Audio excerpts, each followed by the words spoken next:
days to the June 24th polls. The stakes are getting high, with political parties in full gear for the multi-tier elections. President Julius Maada Bio has endorsed his current Vice President, Dr. Mohammed Junle Jallow, as his running mate for the June 24, 2023 presidential election, and Mohammed Gentu Kamara as mayoral candidate. He made these endorsements at the final day of the 13th National Delegate Conference of the ruling Sierra Leone People's Party held at the Bintumani Conference Center in Freetown. The conference was themed towards a radical transformation counted against since 2018. The endorsement came after weeks of speculation that Jallow was going to be dropped by the president. The conference, according to the party's Secretary General Umaru Napoleon Kurma, was to help party members appreciate the achievements of SLPP since it assumed the reins of power in 2018. The conference provided a platform for members to contribute to the party's manifesto for the June 24th elections.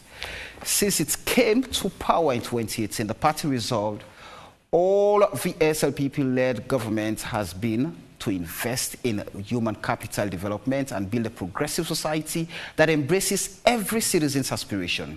This aligns with the party's belief that a political party should have its foundation to advance a cause that is right and just. Otherwise, it is merely a conspiracy to seize power, the party's Secretary General Umaru Napoleon Kurma said. Tonight, we're looking at the state of preparedness and the outcome of the SLPP Delegate Conference. My name is Samuel Wise-Bangura, and this is AYVN Sunday. But following the violent protests on August 10th this year, President Julius Maada Bio but the two giants, APC and SLPP. There are no protests in all the parts of the country, including in Liberia, and now he finds the back of the net. And one honorable member.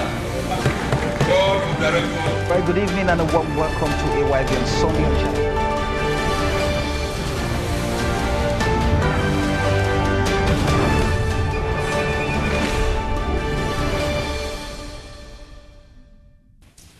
All right, good evening and a very warm welcome to AYVN Sunday here on AYV Television on channel 33, on the STV channel 399, on radio FM 101.7, and on all our different social media platforms, especially AYV News Facebook page, where you have the opportunity to contribute to the show. Make your input, ask your questions. We only do admonish and plead that you tailor your comments to the issues being discussed here tonight.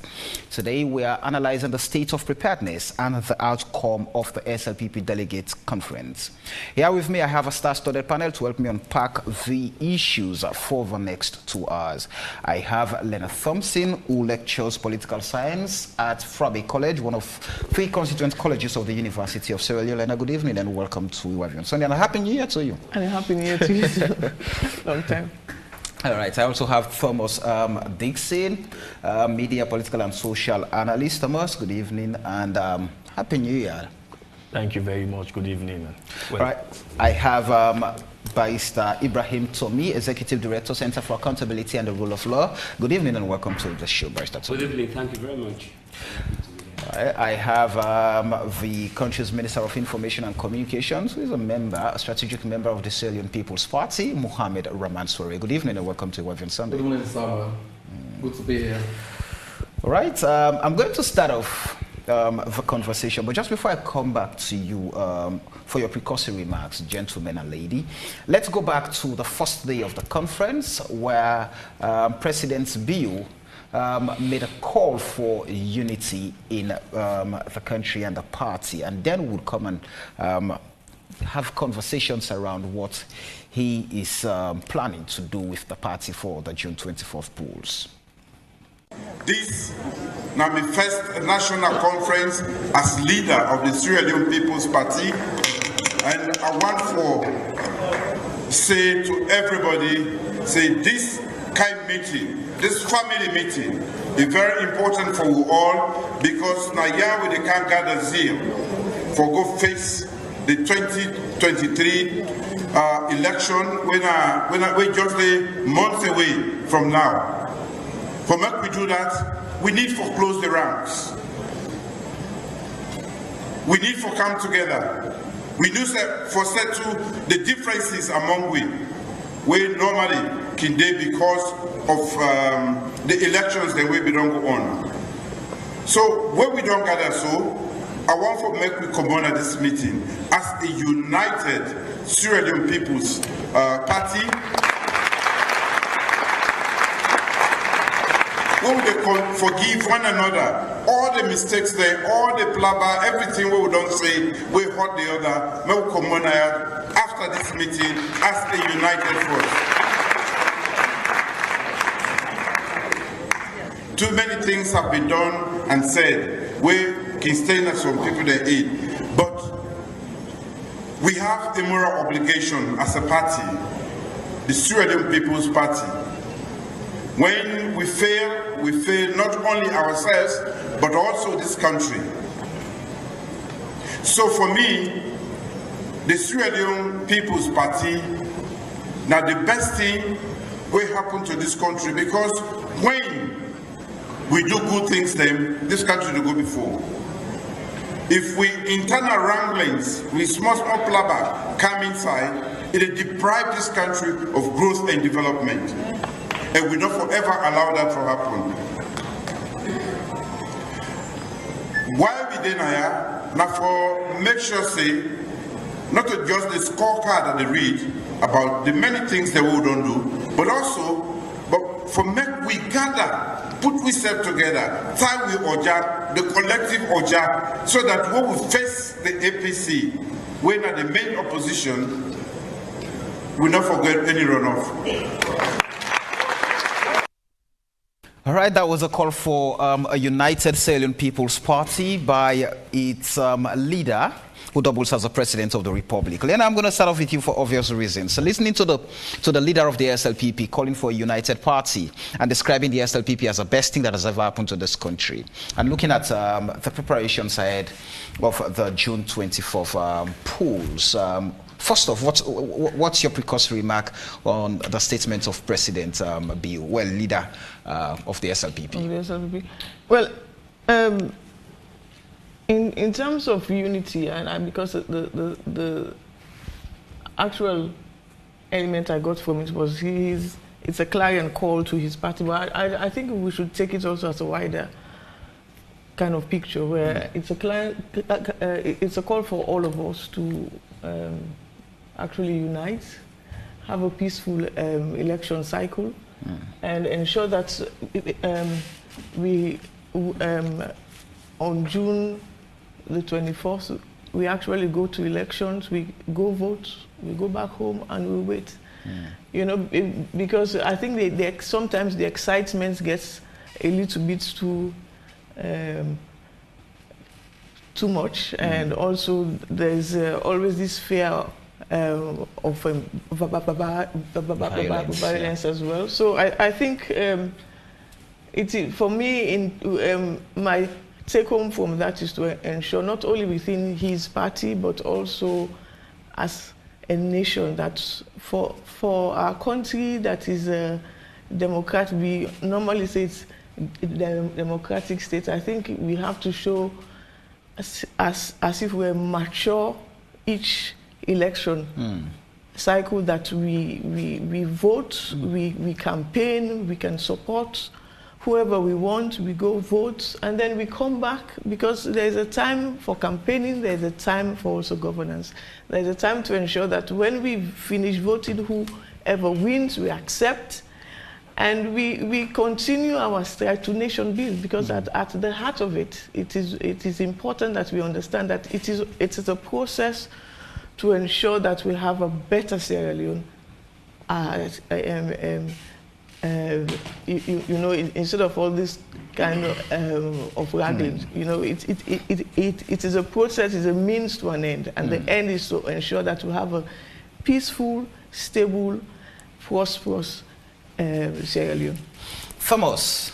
President Bill is one of two already known presidential candidates for the June 24th elections, with Mohamed Siba of the NDA, the National Democratic Alliance Party. Now, the president said the internal wrangling in the SLPP, being that, according to him, the SLPP is the best thing that has ever happened to this country, the internal wrangling deprives the nation of a developed, of development and prosperity. Where do you situate that statement in terms of, linking that to the theme for the conference? First of all, I think it's a way of energizing the party. It's a way of calling on the SLPP supporters to be united to face the 2023 elections, which is just in June. And I believe historically the SLPP, when they are divided, most times they will lose elections. And so he's having learned from history, he's calling on the party to be united. And I believe that is one of the reasons why one of the conclusions of the delegate conference is to remove expulsion, those who have been expelled from the party, to call them back, those who have been suspended, to bring them back, so that you can have this united force. But if you look, there have been cabals within, it's natural in government, and we are in people believe that this is my political godfather and they will rally around that person. People believe that this is my political godfather and they will rally around that. So there has been cabals in the SLPP. So he's trying to say that you have to break those cabals, those things that have been holding the party back, and let us unite and give the party a victory in the poll. It is when we are united that we will get victory. So as he spoke as a politician in this particular video, and not as the statesman. He's calling on his party, and it's natural. It's 3 months to election, so he's calling on his party to be united around him. He has the vision, and he will be facing the main opposition. That's why he mentioned the main opposition, APC. They are the strongest opponent. So they have to be united to face the APC. And for him, he wants a victory without runoff. Well, that is a matter of wait and see. All right. Barrister Tommy, looking at the SLPP 2022 constitution that automatically gives tickets to President Bill as the flag bearer of the party. The constitution is now saying whoever becomes the leader of the party automatically becomes the flag bearer of the party. And looking at how the SLPP has always talked about being democratic and creating a democratic space within itself, and at the end of the day taking that to the national level. And with this conference, first off, let me hear your take on the conference, and where does the constitution put the SLPP in terms of democracy? Oh, on the conference, like the 2 previous speakers said, I think first it was set up to provide some kind of stewardship to his party supporters. And keep in mind, he introduced himself as the leader of the party. Right. That's important because this is the first time that you have the leader of the party and the chairman. The president is the leader. So he spoke, of course he's always the president, but in that meeting he spoke as the leader. First he wanted to say, here's my scorecard. That was the theme of the conference. We are here to let you know what we've done in the last 5 years. That is, honestly, I think that is important. That is really, really significant. But they were not doing that for the sake of it. They were doing that to basically mobilize the troops as well, to energize the base. Because keep in mind, Samuel, elections are all about momentum. It's not your numbers. You may think that you have 1 million voters, but if you do not have the momentum, that 1 million voters may just shrink to 100,000 because your voters may feel that they don't feel the vibe, they don't feel the energy, the momentum. They doubt your chances of winning. Everyone wants to win. So why do you want to come and tell your supporters, your party members, what you've done? Because you want them to be able to what? Make a case for your re-election, make a case for your party. So I think over a period of 2 days, they were there, they said, this is what we've done, and this is what you should take to your communities. That was the point number. Now, on the question of constitutionality and democracy. Clearly, I don't think anything's wrong. I think even in the US, I think if you are the incumbent, it's automatic. That's what their constitution says. But in any case, the entrance legitimacy is democracy. You have to be elected. Once you get elected, they are saying what? And let's be really practical about this, Samuel. What chance does anyone else have to contest against the president when he's in charge, he's the incumbent? Those are yours, but I want to say, but all I'm only saying, I think it makes sense. It's practical. You don't have to. Now, it's going to be waste of time, waste of resources. And one more thing that I think Mr. Dixon talked about, I'd like to reiterate. Right. You are only going to open more sort of wounds. Elections, he talked about, we've had many elections. You remember the women's wing or national women's leader election? Now, that was something that really, really sort of almost halved or sliced the party, especially the women, into two groups, right? I think he was there to say, listen, we know we've stepped on so many toes, we've had elections, and it hasn't gone everyone's way, but it's time to get back together and campaign. One final point I'd like to make on that, it's not just about elections, it's even about distributing this, the spoils of war, as it were. We've won the election, so what next? We haven't gotten the jobs, we haven't gotten the appointments, we are not, the ones in the offices. We were the ones who worked hard, we were the foot soldiers, but you've, abandoned us. It was time for him to say, listen, you may not have gotten the jobs, you may not have gotten the appointment, but it is still your party. We have done something. So there are certainly not just in the opposition, the APC or other opposition parties, even the ruling party, there is a lot to mend, there's a lot of healing that is required. So I think it was an opportunity for him to make that point and see how he can mobilize the troops. All right, let's hear from a member of the party.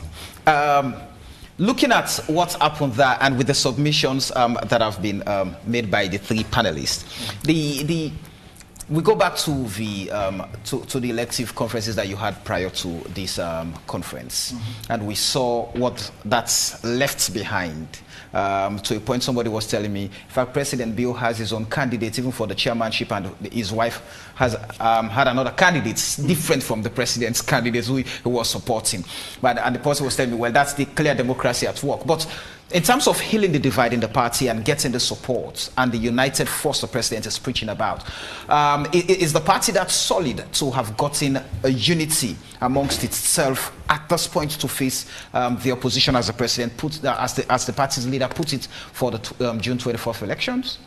Absolutely. The SLPP has a history of not only uniting the party itself, but also uniting Sierra Leone.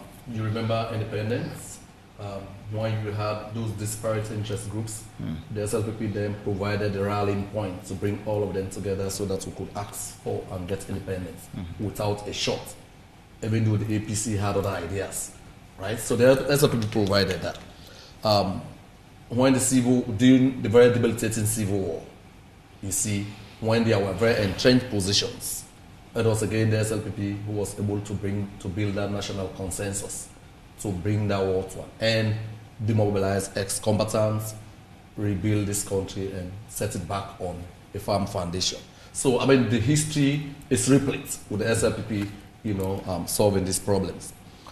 Internally, that is the beauty of our party, So, in the run-up to the 2018 elections, you know the amount of court cases we had. Many people felt the party was literally hemorrhaging to anemia, but it didn't. We were able to bring the cracks and crevices together. That is, we are a very resilient party. We were able to pull all of those together and beat a political party that was entrenched, that was talking about 50 years in power, that had all the state apparatus at their disposal. So, we are a very strong and resilient party. Talk about the internal wranglings.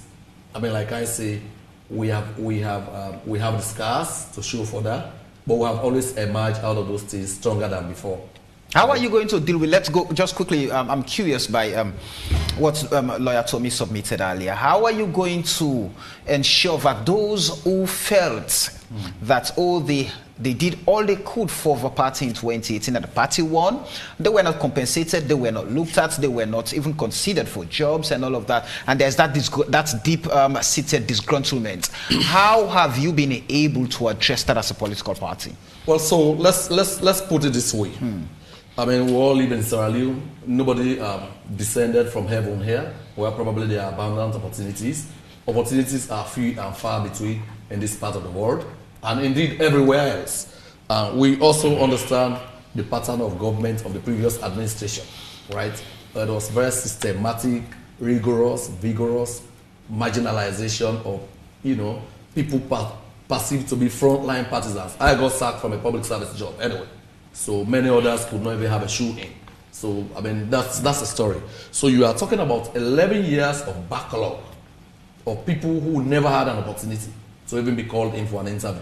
So that's the number you are dealing with. So within 4 short years, you are not going to be able to resolve all of those. But the important point is, this president has been all over this country. At each of those opportunities, he has addressed his troops, like Tommy chooses to call them, right? He has addressed members.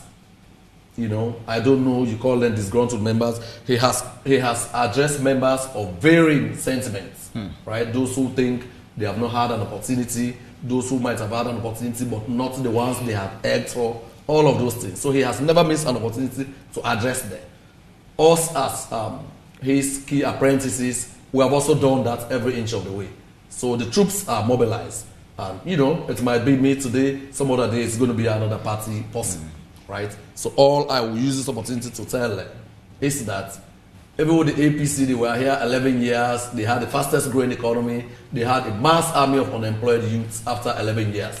We have only been here for 4 years. We are doing our very best to not only, because remember, most of these youth missed out on schooling because of the war. So that is why government is going very heavy on technical vocational education and training, so that we could give them the necessary upskilling to prepare them for jobs or for self-employment or entrepreneurial skills, right? So that no one is left behind in the end. Lena, you the political experts or the scientists, you've always said that the politics we practice in Sierra Leone is that of compensation rather than competence. And looking at what we have, the duopoly of APC and SLPP having dominated the political space for forever, do you see a party like the SLPP, where you have many, who would then go and, Samuel being a member of the SLPP, offered a job, and I feel like I'm being paid a million, only 1.5 million, and I have to abandon the job. These are the stories out there. I have to abandon the job because I feel that does not pay me, that does not take care of my monthly needs. Then I have to stop and be running after Mohamed Rahman Souari, Lai Lawrence Lima, Ingasandi, because I know when I meet them, what I get is more than that. But then how do we ensure that those who do not have access to the Mohamed Rahman Souari, the Jacob Jusu Safar, they feel like this is our property, this is our party? How do they resonate with the ideology of the party to keep the party in power like the president is putting it? For me, I really don't understand why we have a system where in order to get a job, I need to join a party, or if I have to be chasing ministers and so forth in order to get a job. I really don't understand that concept, because it basically leads us to the situation where we are now, where when political parties take power, automatically people assume, they assume, okay, it's our turn now. You know, and it undermines the state. It undermines our, because you're putting sometimes these people who are chasing jobs, sometimes they are not competent enough.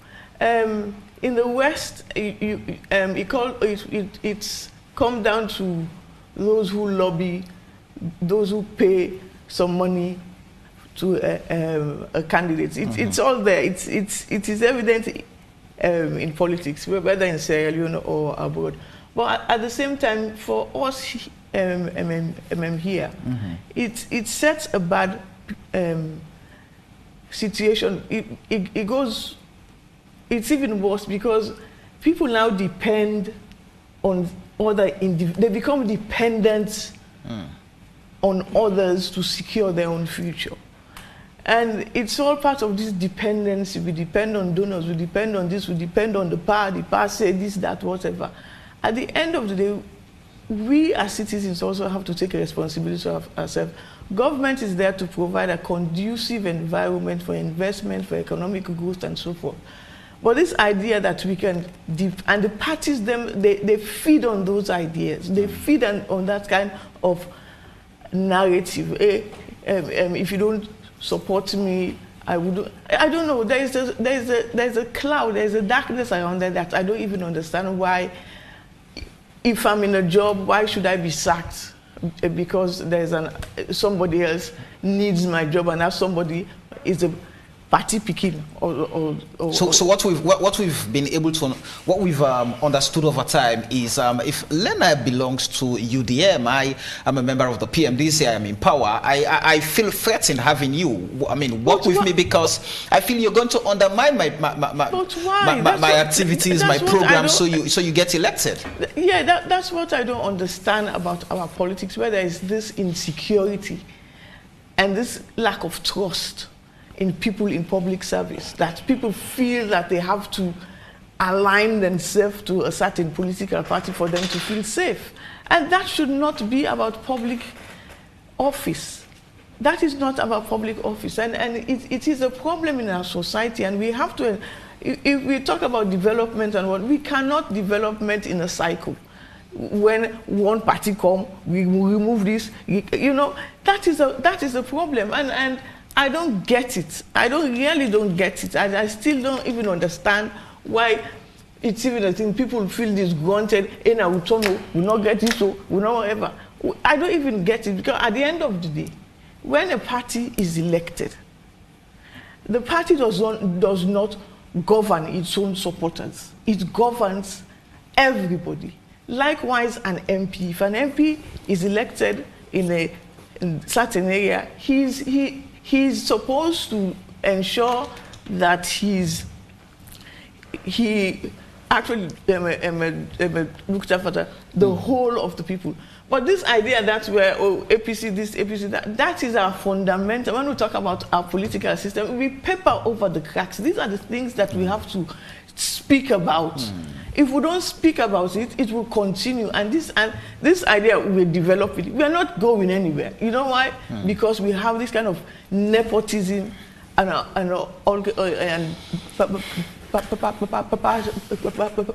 patronage. It should not happen. It should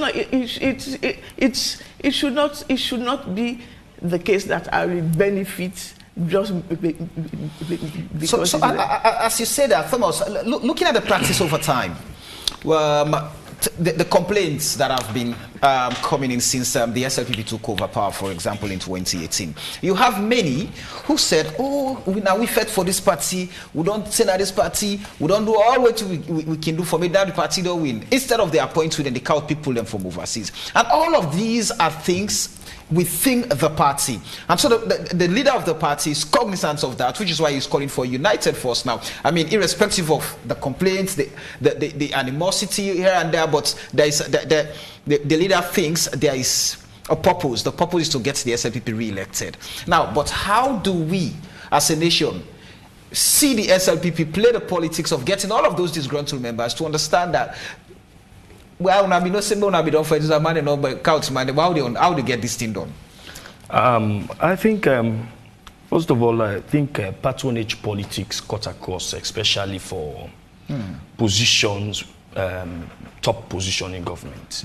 You want to have loyalists in your government than you want to have loyalists in your government. Even in the US, Biden wants people around him who are loyal to him. In UK, Rishi Sunak, we want people around him who are loyal. But what is disturbing in our own case is the aspect of nepotism, to the point that cleaners, who has nothing to do with politics, clerks, who has nothing to do with politics, when government changes, these people are being sacked, other people are being employed. If you look at our force, for example, the police force, you see all those party boys in the party offices. When there's change of government, you see they just bundle them into particularly the operational wing of the police, the OSD. You bundle them into the operational wing of the OSD. So this thing about nepotism is really something that we have to look at. We have to look at it, and then we have to think about it. There are people, I agree that when you have, you can change ministers, you can change heads of parastatals, but there are key people like secretary in a commission, like the cleaners, like the clerks, the middle workers, that you cannot change because of their surnames, because of the region where they are coming from. You cannot change them, because I believe that. And coming to the issue of diaspora versus home base, I think that is also fundamentally the SLPP. I think that is why their leader was calling for them to unite, because if you look at the SLPP government, it's dominated by diaspora, people who lived, they are Sierra Leoneans, but they lived in the diaspora for years. And you might want to reason with the president as a way of patronage again. These people, while he was in the United Kingdom, in US, some of them supported him, some of them, so bringing them back as a payback time is good. But how is this resonating to the grassroots of the party? I think that is why the grassroots of the party is divided. More people, more grassroots members will tend to go to Rado, who has been a grassroots person, than going to somebody who is coming from the diaspora. So it's about, when you say we have what we normally say in Creole. Nobody knows the word cap for short. If you are in a political party, you want, at the end of the day, if you want your son or your daughter to go to the university, you don't want to face consequences. Otherwise, your neighbors who have been who are in the other political party will begin to provoke you. But not on a party in a power. How come she able for paying college fee? So these are the things that the president was calling. Tommy pointed out the women elections. I think it was very, very tense, and I saw a situation. One of the highlights of the convention is when the First Lady was speaking, and was speaking and saying that less than 10 ministers called him. He actually showed the divide in the party to the point that the president had to stood up, went to her and said, calm down. We are calling for a united force and you are trying to bring something that will divide the party further. So I think the president, it is actually telling on the president that he wants to win the election without runoff, to the point that he can go on stage, calm his wife down on stage in front of the camera. I think he is actually showing that there is now time for a united force to face the 2023 election. So, but there are diaspora versus home-based. You have the Prince Adin versus the young man, Batilo Songhai. You have that divide. I know some people in the Western area who belong to Batilo Songhai who have been ostracized from the party because they believed in Batilo Songhai. So there is this divide here and there. I think some of these, you talk about duopoly. Yes, in our politics, that is why some of us are calling for a genuine third force. A genuine third force. I think to come a time when we reach that, it has been the duopoly of APC or SLPP or their proxies, MPRC or AFIC. It has been them. So I think there is time now as young people, we have to begin to recogitate, we have to begin to think out of the box and see reason where we can come with, where we can have a genuine third force. Because when they go, because it seems as if this election they are going to go full-blown APC versus SLPP. There is not going to be any party in the middle like it happens in 2012. There's APC versus SLPP. We don't know what will happen. So I believe that the system of nepotism, the system of ethnicity in our politics should die down. Lawyer Tommy, do you subscribe to those the submissions from Dixon, looking at what is happening in the SLPP currently? We've not seen members of the party coming out saying, oh, we're not glad the honor because they're in our power, man in the free the power. Oh no, it's always the case that, I mean, like we've seen in the opposition APC now, when the party is in power, you know, a lot of people just keep sealed lips about their concerns, grievances. Once the party is out of power, and then the soul searching starts, the questions, and people get more vocal. People, I mean, you know, express their views and their efforts to reform the party and all of that. The truth is, and I think we have a responsibility as opinion leaders. Some things have to be said. This notion that this is my party, I voted for the party, and therefore I am entitled to an appointment, to a job, to the minister's salary. It's wrong. It's not healthy.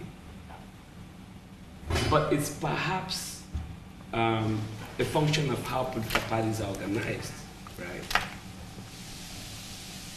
In the sense that people believe, and I think politicians help, you know, sort of promote or grow that thinking that once you support a party, that party gets elected, your life is going to change. But the truth is, they actually see members of their party whose lives have changed since they got elected.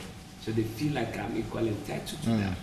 It is made even worse when they feel like I contributed more than that person. I'm getting less. So that sense of disillusionment and all of that keeps it. It has to be said, though, that if you put your resources in, by the way, I do not begrudge anyone who gets compensated for his efforts, for his resources, and everything that he did to get in the party elected. Safe to say investments. Hold on. Provided it's not investment. In the US, in the UK, you have big spenders, people who contribute more to fund elections. I mean, let's stop being really utopian about this thing. It's real life, right? People spend their resources, they spend their time, they spend all night. I was a politician at Slpp College. We would spend all night scheming, planning, campaigning, room to room, 12 midnight to 4 a.m. We were not doing that because we wanted jobs. We just wanted to have the bragging rights on campus, right? Our own side of the divide won. That was it. But in real life, you have to pay bills. People invest time, resources to get rewards. What I do not agree with is, of course, you know, when you're making appointments, political appointments, like you were saying, you're going to look at that. Provided the person is competent. At the end of the day, it's about, is he or she competent? Can he do the job? But those, and it is what our constitution says, right? The constitution says the president can create offices and has the power to nominate for the most part, and parliament confirms, right? So if he sees and believes that you can do the job, and that's where we question his wisdom, right? We can't disagree with his wisdom in the sense that we can say the person you have appointed is not competent or he's not doing a good job, but he still has the constitutional right to do it. So if you believe that somebody has invested, is loyal, can do the job, I have no problems with that. But this notion that once your party has won, your life is going to change, automatically, it's not a way to go. But when we say that, you then leave the person asking himself or herself, then why do I need to do anything? What's the point? What's my benefits? The point of queuing up to vote? What's the point of queuing up to register? What's the point? Then you now have to look at the bigger picture. So as a party, you now have to say, okay, you may not have gotten the jobs, you may not have gotten the appointments, but see what we have done for the collective, which is why you have to grow the private sector. This notion that government is going to be the only employer is not going to transform our country. It's the private sector all over the world. It's the private sector that's the biggest employer. That's why you have to encourage more businesses to grow, right? Even here, People think government is the biggest employer. It's not. It's still the private sector, because you have a lot of people in the private sector. Those petty traders, the one that they set up, Okada rider, these are all members of private sector. You may think they are informal. If you're not working the company, yes, they are all part of the private sector, right? They are the biggest employer, not government. So the point somebody was making is true. Make sure you focus first on yourself. Listen, if you are not employable, I'm sorry. Even if you walk from Kailan to Djibouti for your party, you're going to struggle to get a job. So acquire an education, acquire skills, make sure that you put yourself in a position that's going to make you really, really competitive for the jobs that are out there, which is why grab every opportunity that exists. Send your kids to school if you have missed out on that opportunity. Make sure, again, the family structure of Samuel, I can go on and on about this forever. The problem is, and this is what politicians are not telling our people, if you're poor, and listen, I come from a very, very humble background. This is nothing against poverty. It's a poverty is a tricky country. But if you're poor, you live in a mud house or in a tin shack, and you're giving rise to, 16 kids, 10 kids, 8 kids. You can't even take care of one of them. Good chance that most of them are not going to come out well. So this notion that Allah won't begin them, that they get come from me, no, you're just multiplying poverty. When I was a youth, I was never a problem for any government, because I went to school. I was a leader as a youth. Nobody ever problematized me. I was never the subject of any proposal, because you have to plan for the kids you raise. But we never talk about this. We pretend like, oh, the youth man a problem.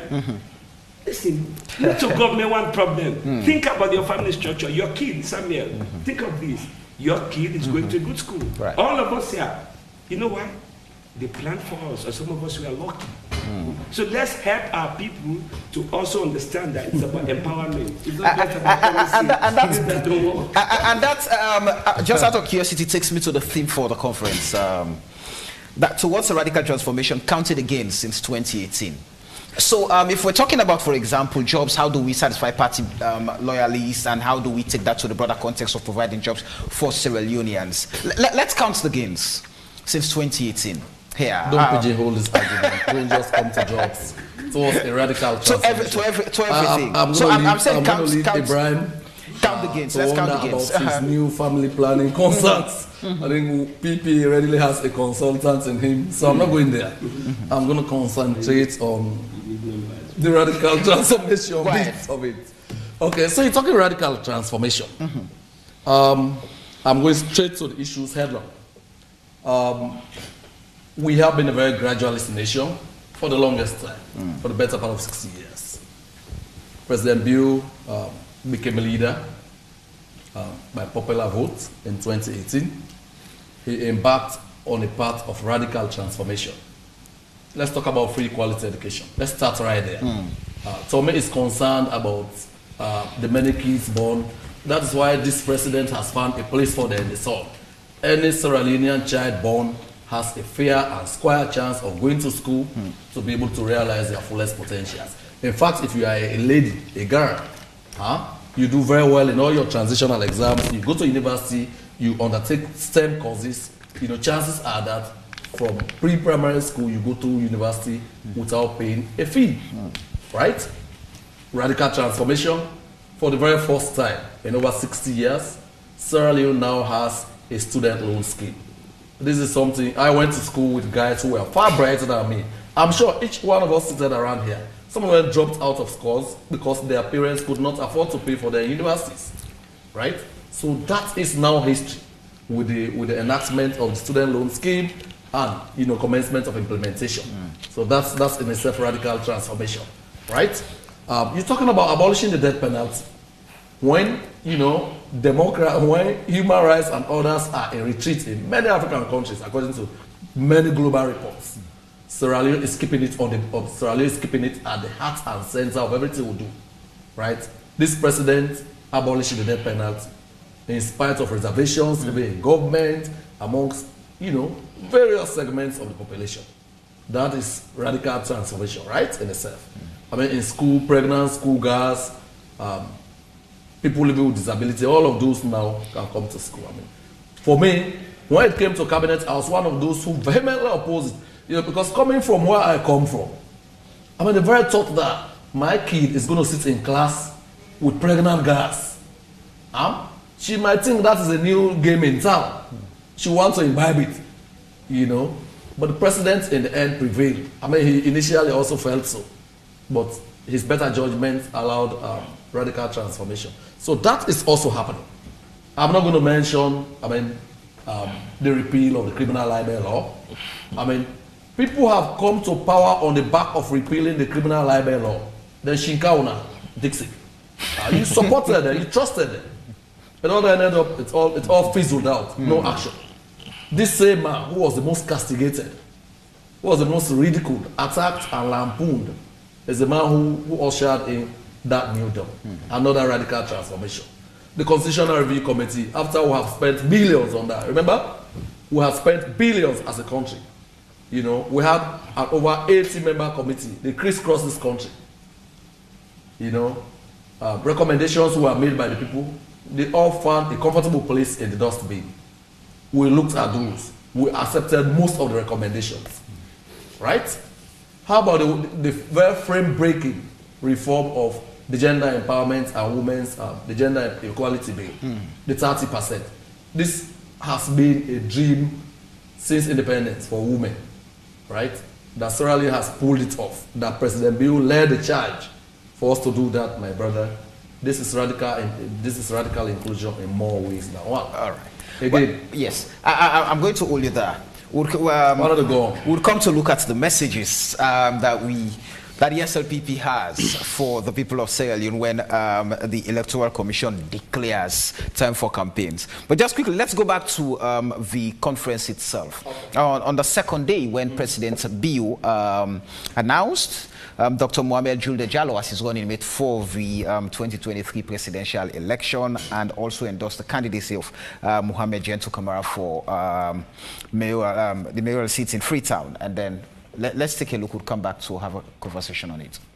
At the closing of the two-day conference, President Bio confidently stated and assured his party membership that the SLPP will win this year's June 24 election without any runoff, emphasizing that is the most important message he wants supporters to get as a take-home. President Bio said he will lead them to victory because his battle is the Lord's. He described the SLPP as a great family and believes that whatever they decide as a family will come to pass, whilst concluding by announcing his running mate for the June 24 election. Ladies and gentlemen, I want to tell you, I say the same ticket we are going on last election. Me and Alhaji Dr.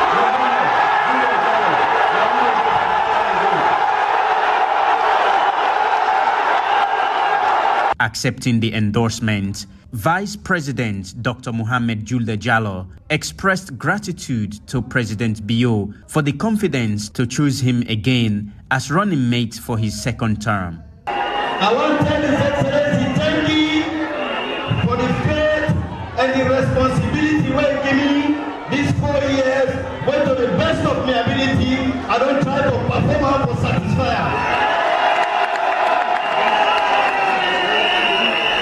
I want to tell His Excellency thank you for renewing in confidence in me for Olutama 2023.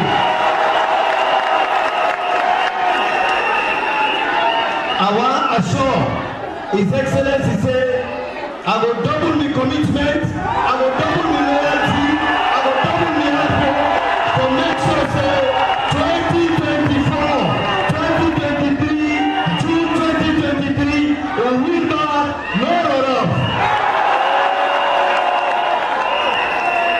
One country. I want to reassure His Excellency say, my loyalty, my commitment, I will double up for the next 5 years. And that now one agenda we get, not mad abuse agenda. President Bio encouraged others, especially political parties, to emulate the example of the SLPP. We teach the rest of the world, and we come raise the way the APC say na so party for day.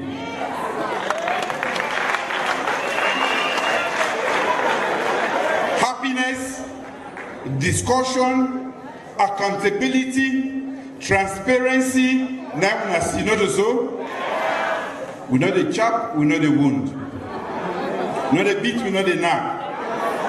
Everybody now come up from different parts of this country. We come, we don't listen to the members of parliament, we don't listen to the ministers.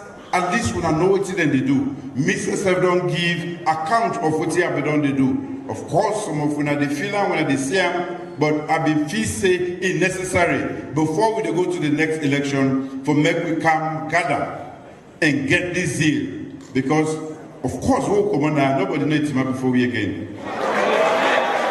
All the delegates in the hall endorsed Dr. Mohamed Julde Jallow as President Bio's running mate for his second term. Salifu Cherna Kamar, AYV News. All right. So Lena, let me hear you on. It's almost unprecedented for the SLPP. It's not surprising. It's not surprising. It was the obvious choice, I think. So if you have a team there that you say it's the winning team, then I guess that's what you go for. But you know, it's not everything that is surprising. What would have surprised us was for him to change him, because there were all kinds of rumors and so forth, you know. But it would have been better if it was a female, actually, VP. So, Dixie, I mean, weeks before this announcement, there were speculations that the leader of the SLPP was not going to go with the deputy leader of the party as his running mate for the June 24th presidential election.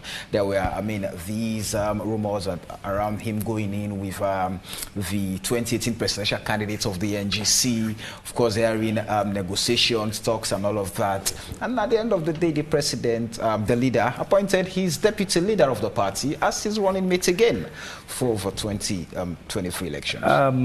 I think there were no signs that President Bio was going to ditch Julde for another person.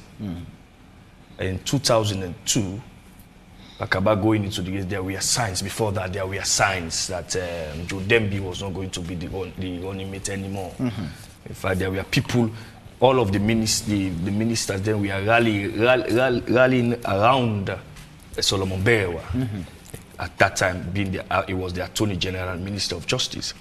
But in this case, there were no signs. And I listened to KKY's leaked audio. Right. And he said he's 61. And in the next 3 years, he will resign. Meaning, in the negotiation of alliance, there is nothing like he will be given vice presidential position. And looking at Mohamed Julde Jallow as person, I think he's been very subservient. He's been very loyal to President Bio. And there are things that he should have taken the glory for that he refused to take those glory. Like, for instance, the MCC scorecard. He is the chairperson of that committee. The gains that we made in the past 2 years, it's as a result of his stewardship in the committee. And but he refused to take that praise. Rather, he's been saying it is the president, But those of us who know that that mantle of us getting the MCC was given to him, and even for us to design a compact in his table, and to design a compact for the American government to choose this table. I think what happened on that day is that President Bio is deliberately selected Julde Jallow to put the opposition in what I would describe as catch-22 situation. How is that? Yeah. Our politics is patronage politics. We know Julde is fuller. He has some background in Putloko, he has some background in Kono. So having him will give you some form of support here and there. And you know, the last ticket of the APC, Samura Kamara and Cherno Majuba. Cherno Majuba grew up in the Western area. He married to a fuller in Kenema. He also has some form of influence in that part due to his marital relationship. So it's like putting it to the APC, I've done mine. Are you going with Chernobyl again? as running mate, or are you going to have a woman? Because we've been hearing of, as Lena is a woman, we've been hearing of Yvonne Akisoya, we've been hearing of Diana Konomani. So it's like telling the APC, I've done mine. I believe in this team. This is the team that handed me victory. And I believe that this team is going to give me victory with no one off again. Now, you go and have your convention and come and give me a vice president that is equivalent in terms of personality, in terms of pedigree, in terms of intellectual capacity, like Julde Jalo. So the APC is now in a catch-21 situation. Are we going to have Chernobyl from the western area, or are we going to look for somebody who is influential in the southeast, so as to break the SLPP dominance in the southeast? So able to, because our politics, like most parts of the world, we have red district, green district. The party that is able to make enough inroad in the opposition's district is going to win. And so Julia coming from Putloko. For me, for Putloko, grew up in Kono, and so on and so forth. So all of those factors play in. So is the APC going to stick with Cherno Majuba, or are they going to? Either way, the APC is going to lose some form of support. If you are going to ditch Chernobyl for another person, you have to think about the vote of the Fullers. The Fullers are very, they are growing. They are very prominent. They are very rich. So if you are going to lose the vote of the Fullers. If you are going to stick with Cheikuku, who is going to make that impact in the southeast for you? So these are all the things that is going to play in the life of the APC. Did all of these considerations, did they come into play just at this conference? Or because I'm asking, going back when President Bill was endorsed in Bo as the party's flag bearer and being the leader, many said, oh, the president for just not appointing one mate once, see, I mean, let his ticket come out clear. Well, politics is timing. It's about momentum, as Tommy said earlier. I think this was the right time for him to have endorsed Julde as his running mate. And as you said, it's unprecedented in the SLPP. Right. It's not part of their history. In 1967, when they lost, 1964, when they lost Milty Magai, it was supposed to be Dr. Kaifa Smart, but he was ditched for. He was ditched for Albert Magai. Well, historians.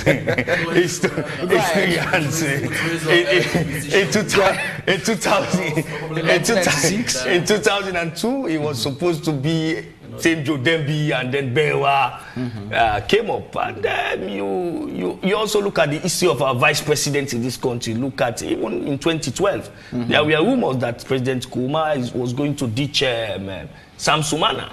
And it was at the last moment. It was at the last moment that President Kuma announced that Sam Sumana is his running mate. And we all saw what happened. But in 2012, President Bio had Dr. Kadisi. Because Dr. Kadisi also had the same political sort of background, like Julde, born in Putloko, grew up in Moyamba. These are the factors that you consider to be able to break the opposition in their own stronghold. Yes, go ahead. Can I just add? I think it was, as you said, it was the right time. In order to do away with all the speculations and issues that will cause internally, and sometimes it's you better to be open about it. You've made your choice. Let's move on, and so forth. Because all that thing with KKY and everything like that, it would have caused some problems. I don't know. I'm not on the SLPP.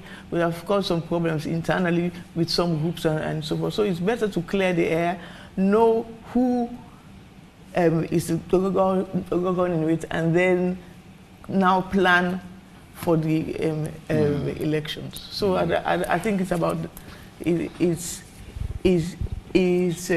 a good timing as well to all right. Yeah. So Tommy, let me hear you on Dr. Jallo's reappointment. Yes, I think a couple of months ago, I can recall we had a very interesting conversation here about the decision that President Bill had to make with respect to Judah. I think clearly there are rumors running for many, many months that he was not going to go with Judah. I don't know where the rumors are coming from, but yes, it was a major issue. Actually, you have to go back. You have to go back maybe 4 years or so.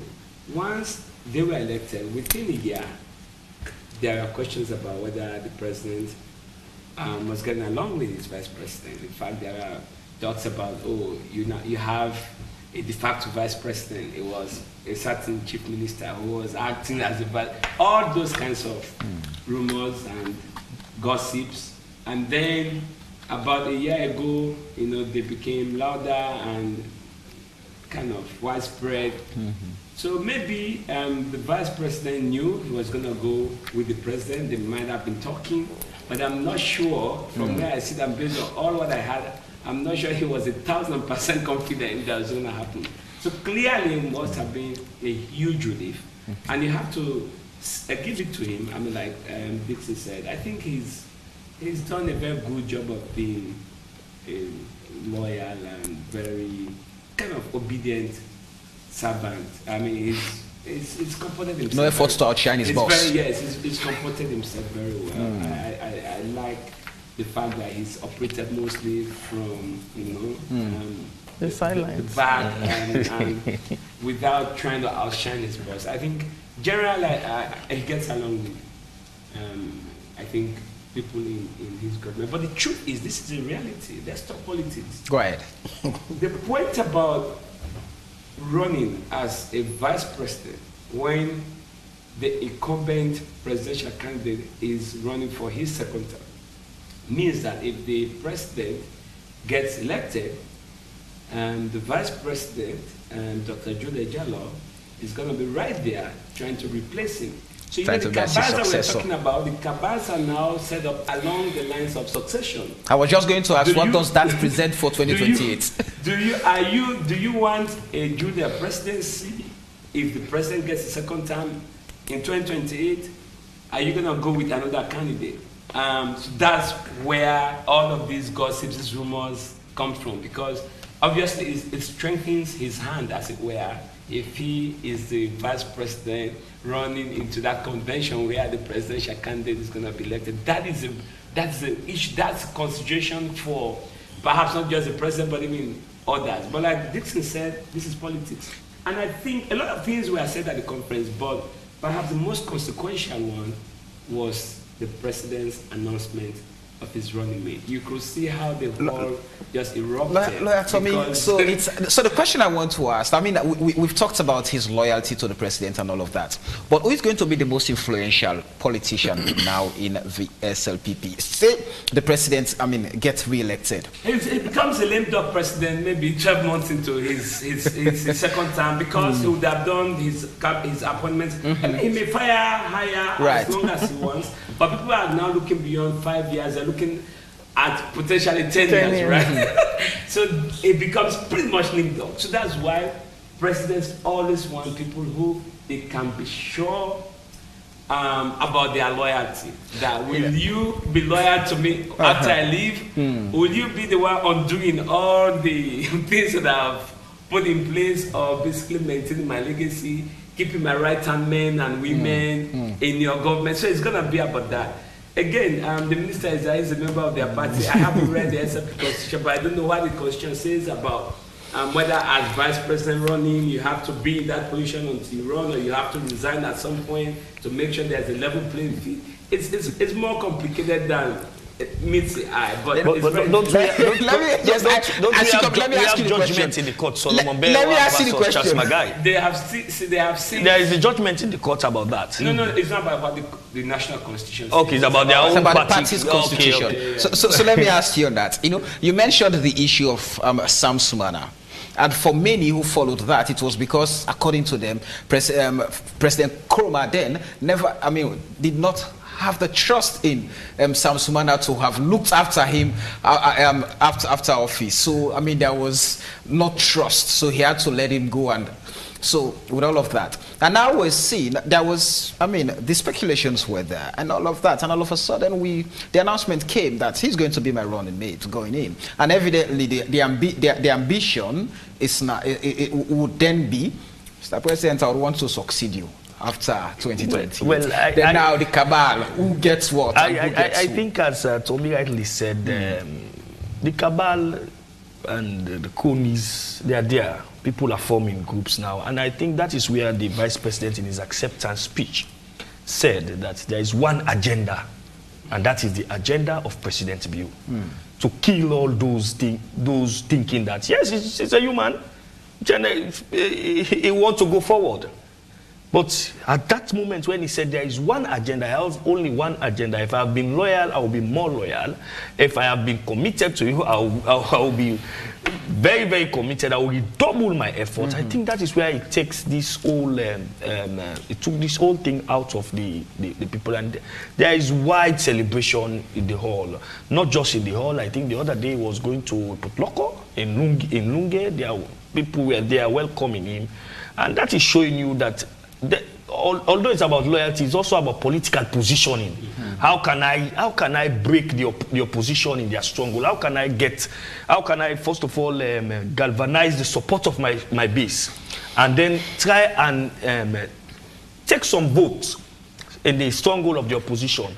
I think that is very, very important. So Dixon talked about something. Someone is my turn. Yes, you'll come in. You can always come in. We're having a civil conversation. You can come in. This looks like a conspiracy of all these people against me. We know how it's going to We know what you're going to say. You already know. We are not at the conference. You participated there. You are compromised, actually. But the point I'm making is, he talked about the political value of Jude. Right. And I tell you, it's making the APC think a lot. No. Before the endorsement of Jude as the running mate to the president, we would always joke that one of the two Fulani men, Jude or Cherkoko, will determine the political future of the other. Yeah. In the sense that if APC had done their convention, confirmed their presidential candidate, and they had gone ahead to appoint a Fulani, that would say naturally will put pressure on the SFP to go to Jude. If they had ditched Cherkoko, then the SFP would say, well, it doesn't matter anymore. There is no Fulani on the candidate. So now that the president has gone to Jude, it's going to put some pressure having regard to the Fulani population. I mean, this is not. Let's be honest. Our politics is ethno-regional. Let's stop it. You're right. It is. So with the Fulanis now say, we are better with Party A and not Party B, because Party B has not given our son or brother a second child. So those are the kinds of implications, potential implications for even the APC. It's going to be difficult. Perhaps if the APC had gone ahead, it would have been equally difficult for... Would it be extremely difficult if, for example, now Julde is confirmed for VSLPP, and the rising momentum to give women a space, and the APC puts a woman as a running mate? Oh, I mean, let me be clear about this. I'm all for women all day long, all year long. Of course you are. But of course, I want a woman president tomorrow. I want a woman vice president any day. I want women in leadership positions all year long. That's reality, right? With that change, the game obviously becomes a new campaign point for the opposition to say, hey, we are going with women, right? But keep in mind, salon people, the hypocrisy there, man. Hold on, there was candidacy, right? In 2012. In 2012, right? They lost. It was not about candidacy alone. When I talked about hypocrisy, I wasn't saying women. I'm just trying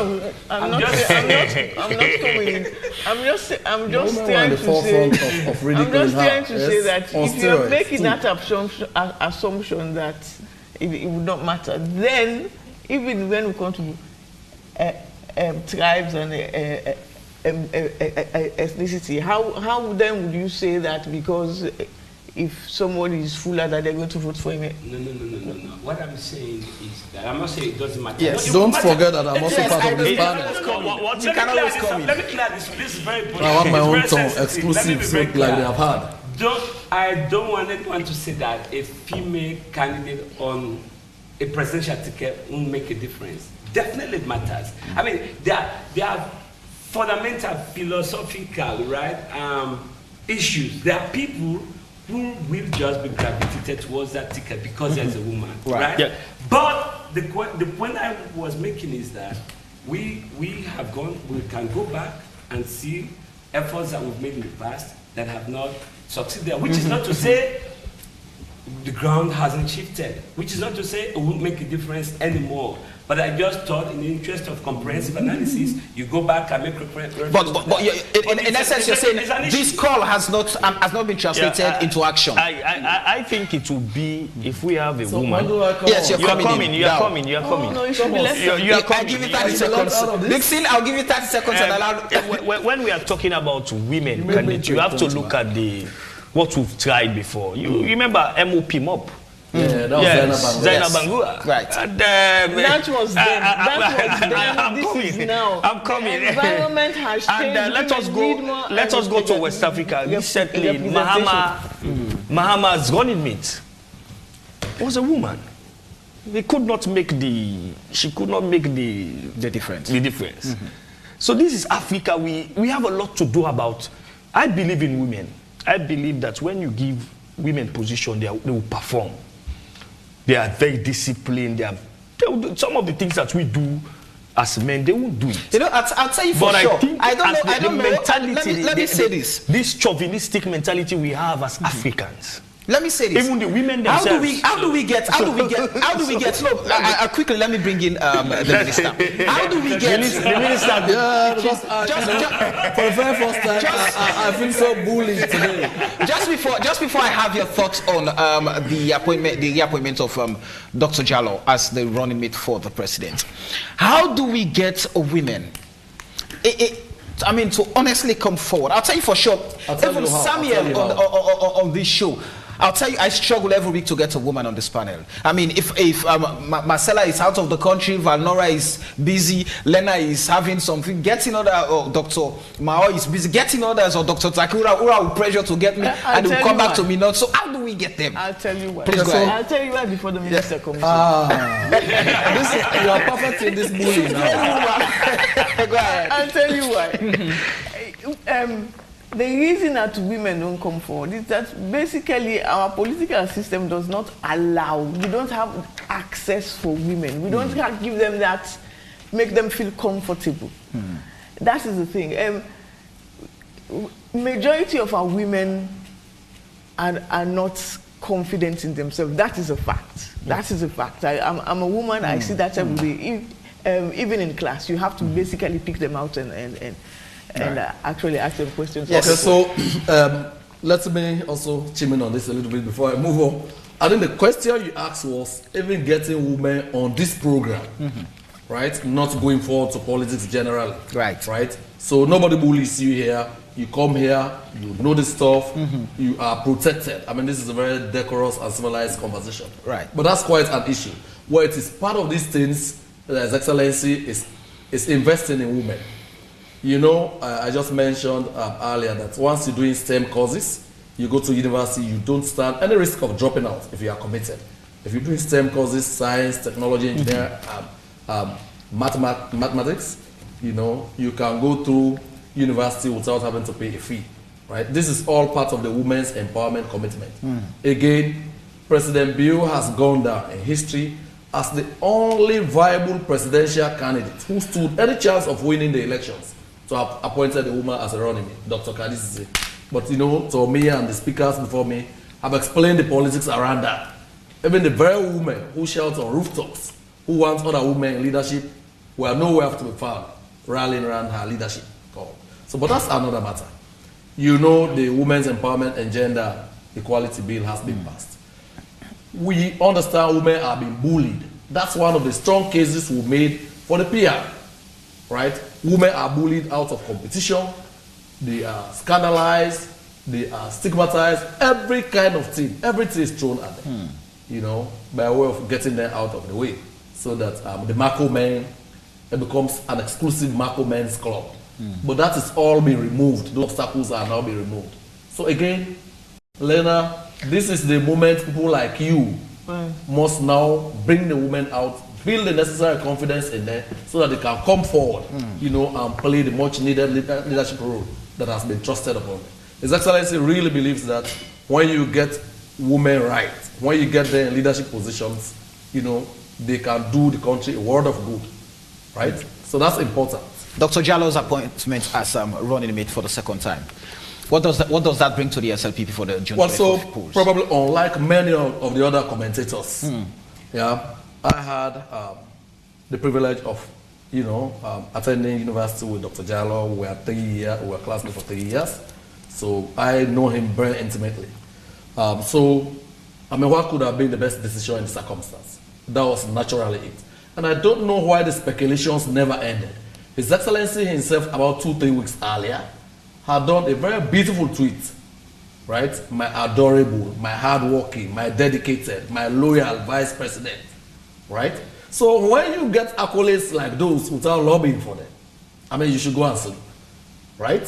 So unlike others who felt there was no reason to be very confident, I think, you know, that tweet alone should have put paid to all speculations. Yeah, go ahead. Sorry. Right? You get it for yes. Yeah, that's what I'm saying. Yeah? So, over and beyond that, I sit in cabinet with him. You know, I know he's quite very knowledgeable in many things. Remember, he has had a very illustrious career in the many places he had worked, including at the CGG here. So he comes to cabinet as a full package. Talk about civil society, government relations. I mean, His Excellency had to appoint him to lead that. You know, he has been having various thematic conversations with civil society. You mentioned, I was here, we're all here August 10, when the bloody insurrection happened. Jule was on ground, he was the guy, right? He was able to nip it in the bud, otherwise he could have been overwhelmed, you know. So I think, you know, that is when you know true leaders. Right? That was really very good because I was in the thick and thin of it all. I saw him. And from the political corridors of the SLPP, would you say there was no iota of dubiety of his appointment? You're talking about the other bits, yeah? The MCC thing others have mentioned. He leads the local government council, he leads the police council. So many things, you know, many things are going, you know, he's played key roles here. So to an extent that many think this was a marriage made in heaven, you know, till death do them part, till the tenure ends, you know. So I think this is really good. I mean, the way that hall erupted that day, you could imagine if I had gone otherwise, what could have happened, you know. And this is from Falaba to Suleiman, right? I just came from the provinces as well. So everybody's heaving a big sigh of relief that indeed this thing has been laid to rest. And, you know, when you understand the caliber and timber Dr. Jule Jallo is made of, then you understand why the president had no second thoughts about replacing him. So, you know, this is going to be, like the president said, with this ticket, the APC's fate in opposition is signed, sealed, and delivered. This is going to be a first round. This is going to be one thing. Crash, like we say in local parlance. No speed bumps, like we now say. No toll gate. No nothing. Straight to State House. Let's bring in our audience into the conversation. Just before I take some of the messages, first of all, even before I start to read them, I have to apologize that I do not have time to go through all of them. Please, you have to forgive me. I can only go through some of them. But just before I start taking them, let's quickly go to the streets and listen to what ordinary Sierra Leoneans, perhaps supporters of the SLPP, have to say with regards to the reappointment of Dr. Mohammed Jule Jallo as a running mate for President Bio. Selection with the president of the running mate for this ticket this year elections, right choice for the president, because we can have concepts. See, running mates in the second term. They prefer Tabatian Kaba, Kira. We choose Dr. Dembi. But it's like change I use very well. So Madabio always is history in this country. So he break that silence. Like Julia, again for me, he won with Sam for these elections. So Julia the right choice for Madabio. Then a loyal and a humble. Then you see the developments are put up on this massively. Way of course now will be so you get the particular school, you get the massive building, and so other roads already construct. So I believe say this is a election of Kosovo people therefore really happy for this selection we might have do for them. Julia Jallow is one of the best vice presidents ever with SLP done produce through the leadership of His Excellency Julius Madabio. You understand? And we don't see the initiative we don't carry it like the party advice in your mental strength we don't put up like the property street and even the country as a whole. You understand? A humble man, you understand? He humble to the boss, even humble to his subjects then. If you do something, put in boss one. A very proactive politician, you understand? So Julius Jallow, the appointment, not a surprise to me, not a surprise to SLP, not a surprise to me, and me Julius Jallow at Delta, because anybody who can wait to push SLP before, they support her. Even coming after Madabio in time London, at Delta, strongly back with the SLP supporter for like even lead the party, not to anything surprise because we are party who not different tribal or regional sentiment. As far as you produce, voting the people they want. So that's Julius B. 100% so for Julius, 250% for Julius, 350% for Julius, 450% for Julius, 550% for Julius, 1,000. I'm glad for him because it counts happiness at the party, and I'm our lawyer. It was true. Loyal at the party, the humble to everybody, open up to everybody. So, me 100% for Julius, 1,000%. Jallow. Where citizens giving their thoughts on the reappointment of Dr. Mohamed Jallow as vice, as running mate to President Bill. Let me just run through some messages. Abdul Rashid is saying it was a clarion call on members to brace up for the coming elections. Practically, the party was divided, so he brought those that were expelled and cleverly bringing back those from the NGC by cajoling KKY, whom that was a cunning move to crumble the NGC. Swissman is saying, wait, I don't understand, or my eyes are not seeing. What is... okay, I don't understand either what you're saying because nobody's putting on combat here.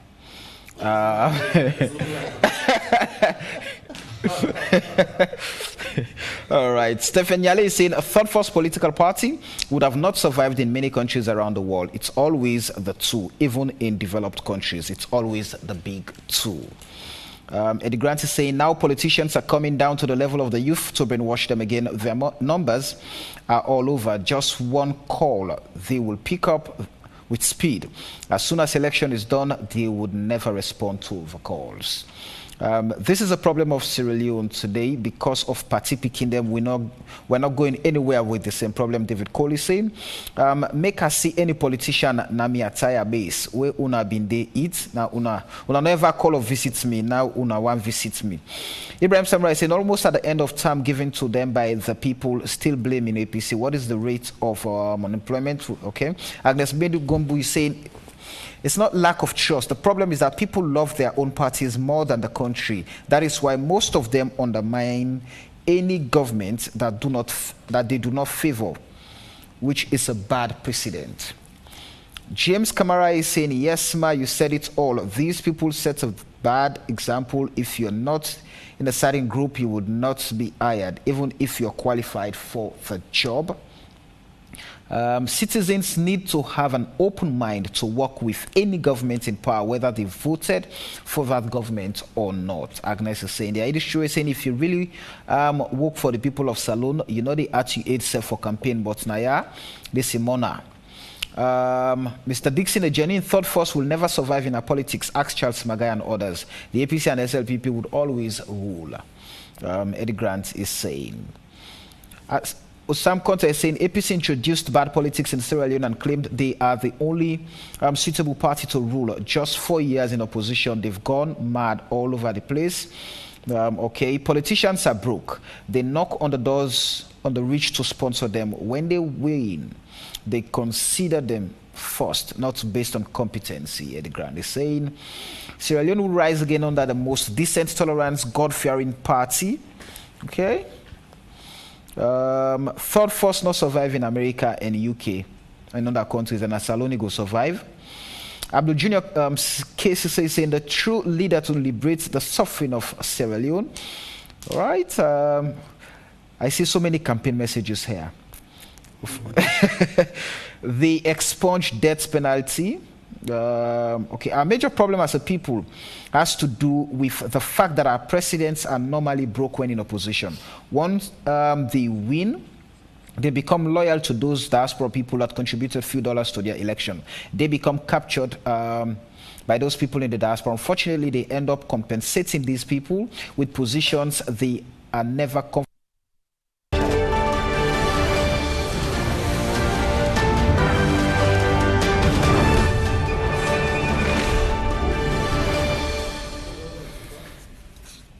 All right, welcome back. We do apologize for that break.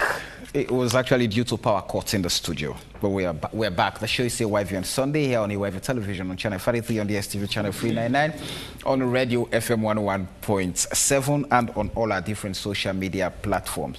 So I was just going through some of the messages on Facebook, but that's it for the messages.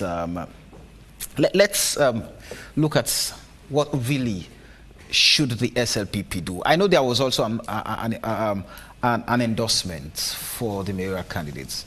So I would want to start off with you, Lena. No, I think you should have with the minister. No, I'll come to the minister. The minister is a defender here. No, let's do the attack. Let's do the attack here. The process of Dixie, let me hear you. Yes. Like at all the times before now. Yes, Dixie, let me hear you. I don't know where the endorsement is coming from, because you have other mayoral aspirants. Mm-hmm. You have one Reverend Thomas. Mm-hmm. You have one Cocker. Yes. These are guys also contesting for the mayoral ticket of the SLPP. Mm. So if the president is endorsing a candidate, it means that it's already concluded. Why would you say that? The president is a member of the political party, is a politician. And like any other member, you want to throw your support, you want to endorse a particular candidate. The president, when the president comes out publicly and endorses someone, it means something. What does it really mean? That the game is over. There is no competition already. That means there will be no primaries if you say that. The idea of the SLPP being democratic is somehow confusing here. Because if it is democratic, you allow a level playing field in as much as you have. The president is a politician. He feels he can support Mohamed Gentle Kamara, and someone else can support. If the president, the president and his wife have supported different candidates in the party. I know Gentle is a fine gentleman. Mm-hmm. I know he has done a lot to galvanize grassroots support in Freetown, but you have to ensure that the process continues. He goes through the process of election. But has the process been stopped? Yes, by coming out and endorse that Gento is the mayoral candidate. It's already an endorsement. Members of Parliament recently just endorsed Dr. Samuel Kamara. Does that mean yes, that means that they are support? They are delegates. Those members of Parliament are delegates. They are telling you that we are not going to vote for any other presidential candidate again. We are going to vote for them. So what's the difference between the leader of the SLPP endorsing a candidate? We are talking about the leader of a political party. It's like a mother to all other candidates. It should ensure that there is level playing field for everyone. It should not come out and endorse when the process has not started. Those guys will be disgruntled, and at the same time, he's calling for a united force to support it. Reverend Thomas has his own support base. The Cocker, the young man Cocker, has his own support base. These people will be disgruntled that already the president has gone ahead to endorse it. The leader of the party has gone ahead to endorse a certain candidate, which has shut the door on competition. All right, let me bring in Ibrahim Tommy on this. You know, I think it was the previous edition last week on this very show, YV on Sunday. I had Sigil Django who was also, in 2018, he was seeking for the ticket for the National Grand Coalition to contest for this very seat in Freetown. And he said, well, he was called in and told, I get for step aside, Johnny Tam, one for the NGC. So for him, he felt, I mean, the democracy the NGC was preaching all about was never in practice, because they did not allow them to go into the primaries and for people to have chosen, I mean, the candidates. And now Dixon is saying it appears it's the same. The president has endorsed and it's a sealed deal. But has the process been kicked out? The process is still, are still allowed to run. Oh, absolutely. I don't. Again, what a presidential endorsement does is clearly it gives you an advantage, but doesn't make it undemocratic. There will be a process, right? You will have to contest and all of that. So that democracy, in terms of process, is that you will allow the candidates to apply, campaign, and allow the delegates to vote. That's, as far as I understand, that's democracy. What you can question, and it is a legitimate question to ask, whether the president's endorsement, I mean, obviously confers an advantage. Clearly it does. Nobody's going to question that, but that doesn't make it undemocratic. I do not agree that it makes it undemocratic. For a number of reasons. The president himself is a voter. It's his party. Of course, the other candidates may feel unhappy, may feel like the president has already shut them up because his endorsement obviously lends so much to it. But let's face it, the president perhaps knows who he wants or who the party wants, who is going to bring. You just said is it about who can deliver the city to the party? Dixon just said in his own words that Gento has done a good job of what? Mobilizing grassroots support. Perhaps that's so I think it is that time. During the convention, everywhere you go, you see Gento. I think he had more. Everywhere you go, you see Gento. You feel like he is even more popular than the president in the Western area. But the candidates that you're talking about, Dixie, let's be honest. Did you see posters? Yes, I saw the poster of Reverend Thomas. I saw the poster of Cocker at St. John and other strategic places. But they might not have the same financial strength as Gento. All the guys who are marching, processing, it was mostly, if not, it was all about Gento. Whether that was done in Freetown to show or give Gento an opportunity to show his strength. But the point is, on that day or over the 2 days, Gento showed that he's been working. Was that not an opportunity for all those, I mean, who are interested in the tickets to have come forward and show their strength? The tradition in the SLPP is that delegates in the Western area will converge and then they will elect. But that is the tradition. Have they gone to that point? We don't know whether they will even go to that point, because if you talk to Reverend Thomas, he will tell you that he's been disadvantaged. Well, if they don't go to that, and Reverend Thomas has been in this. If they don't do that, then that's why you have reason to say that. You can say it compares. But really, let's be realistic about this. If the leader of the party, the president of the party of the country, who's the leader of the party, has virtually endorsed you, it means that you are showing. Okay, so let me share a little bit of SLPP history with you. Let me share a little bit of SLPP history with you. Of course, the difference there is you have a sitting president who is overwhelmingly popular with rank and file. I mean, no two ways about it with President Bill. But I remember, and I'm sure this will help jog your memories, there was a time when the late former President Kaba wanted Dr. Smart for party chairmanship as against, and this was against Mayoral or Mayoral. You remember that? Yes, that candidate, in spite of all that weight, he was still beaten. The process played out. The difference is you now have a very overwhelmingly popular president amongst the rank and file, right? It will confer advantage, no doubt, because, you know, like my friend Thomas Dixon pointed out, Gento has shaken the Western area considerably well for even the blind to see that he's the man to watch, right? So the rest of the other processes will play out. Yeah, democracy has not been scuttled at all, not truncated. You know, I mean, this was just the president. You know, maybe it was out of excitement. Who wouldn't be excited with that kind of large and massive show of strength here? I would have. Would you believe, would you trust the process that if they go into, I mean, they follow the democratic processes, things would go into play? Because I'm asking because the leader of the party, we are told, was supporting Batile Osonga for the chairmanship of the party, whilst First Lady was supporting Dr. Prince Alexander. By the end of the day, Dr. Adin won. It was not a public endorsement like this. It was not a public endorsement. The same example about he gave about Smart and Maigo Kalon. When President Kaba endorsed Berewa, we all saw what happened. And those who refused to support Berewa, the next day they were removed out of cabinet. And so I said we lost. You see? So right. Yeah, in 2007. Yes.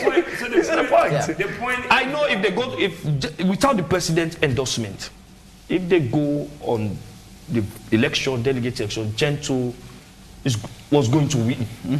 He's going to win without the president. He has the support. So I think he has shown his strength in the Western area. He has galvanized. I think so. I went to Kube on that day. This is an area that is APC dominated. You see people coming out for Gento. Most of the slums coming out for Gento, supporting Gento. I think he's shown his strength. He's shown before this time. Some of us think that SLPP's strength in the Western area has dissipated. But what happened on that day, I think we are beginning, whether one may say it's as a result of money, one may say it's as a result of power, but I think we are having now. Well, that crowd we saw there was to warn those who need warning and to reassure all that this will be a force.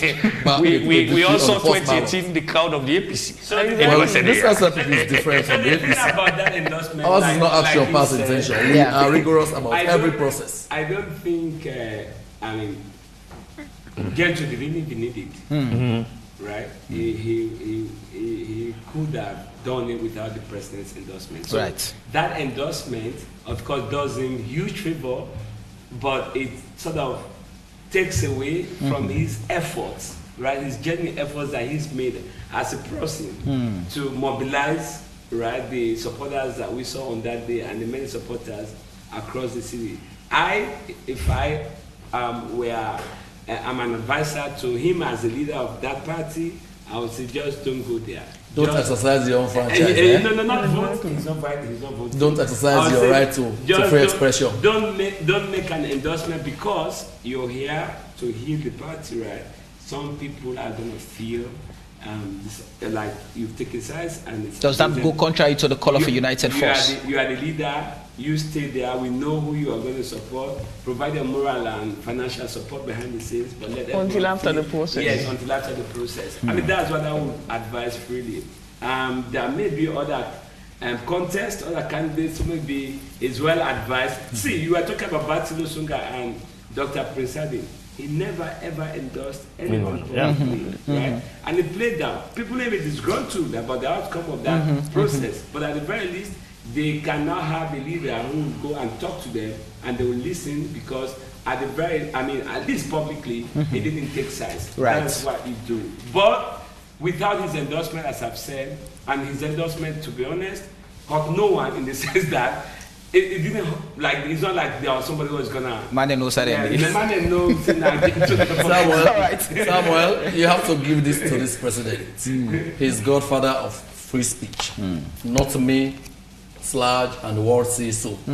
Right? So why would you want a man who has given free speech to other people not to enjoy his as well? Just before I ask for your party shots, gentlemen and lady, let me just take a message from Dr. Bernadette Lahai. She's saying, good discussion, especially on the issue of having a woman on as a running mate and the issue of Dr. Kadisisi and Aja Zainab Bangura. One thing you are forgetting is this: having a woman as a running mate or presidential candidate, and that party winning is affected by several intervening issues, and intervening issues that may not have anything to do with the woman's suitability or popularity. It's a political party running against an incumbent seeking a second term, given the power of incumbency. It's the woman coming from a culture where there is history of acceptance of female leadership in politics. Especially, remember Zainab and Kadi came from cultures where women are not allowed to be paramount chiefs. Forget about the argument of women not supporting women. Culture is a very strong intervening variable here.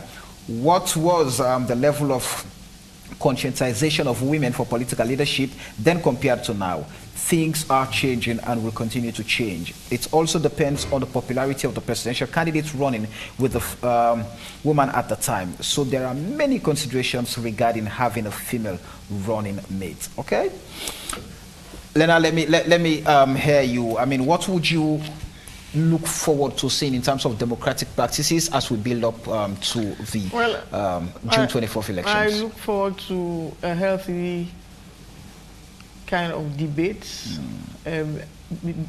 between those who are vying for power. I look forward for us to engage ourselves and in that process find a solution to some of the problems in Sierra Leone. I look forward to a healthy, well-critic programs from actually both sides. If you look at their policies and so forth. And I look forward to us having a critical thinking about everything that is on in Sierra Leone at the moment.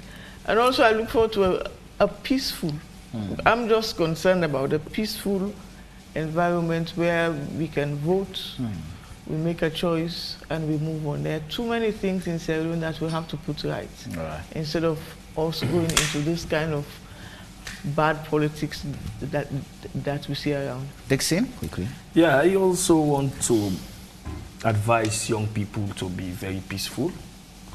Don't allow yourself to be used, misused and later refused. I think, as Lena said, we have very, very serious things to talk about in the elections. We want to see policy discussion, policy debates. We don't want to see shades throwing.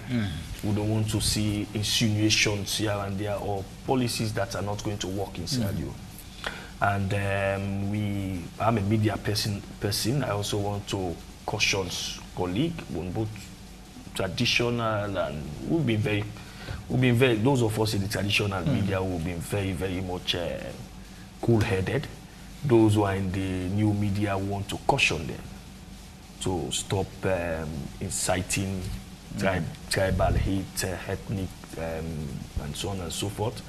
And let us look at the bigger picture. At the end of the day, it's Sierra Leone that will win. These people are competing to govern our lives. And finally, let me say this in Creole, make your neighbor plaba because of politics. Because you get to spend much longer time with your neighbor than you spend with politicians. Una can disagree.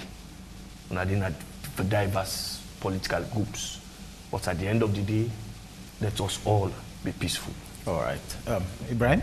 Yes, clearly, the need for a peaceful process and a fair outcome, fair, transparent outcome cannot be overemphasized. It is absolutely important, which is why and we are very grateful to our funders, Osiwa and Irish Aid. We are working on 2 projects that seek to ensure that complaints that may emerge as part of the process are resolved speedily by the courts as well as alternative dispute resolution agencies or mechanisms. But more importantly, I like talking about peaceful elections.